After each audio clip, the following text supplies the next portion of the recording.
നിനക്ക് കുത്തണോ? പേടിയുണ്ടോ? അമ്മ അറിഞ്ഞാലോ? കുത്തിയാലോ? പോയാലോ നമുക്ക്?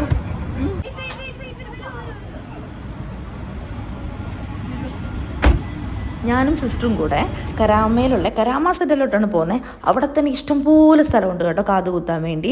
ആർക്കെങ്കിലും ദുബായിലുള്ള ആർക്കെങ്കിലും കാത് കുത്തണമെങ്കിൽ കരാമ സെൻറ്ററിലോട്ട് പോയാൽ മതി. അവിടെ തന്നെ കുറേ സ്ഥലങ്ങളുണ്ട്, എവിടെ വേണമെങ്കിലും കുത്താം. ഞാനിപ്പോൾ സ്ഥിരമായിട്ട് എൻ്റെ 3 കാത് കുത്തിയത് അവിടെയാണ്. അപ്പോൾ എനിക്ക് ഭയങ്കരമായിട്ടും നമ്മളെ കംഫർട്ടൊക്കെ ആക്കിയിട്ട് റേറ്റൊക്കെ കുറച്ചിട്ടാണ് ചേട്ടൻ ചെയ്യുന്നത്. ഇതൊരു ഒരു സൈഡേ അവൾക്ക് കുത്തിയിട്ടുള്ളൂ.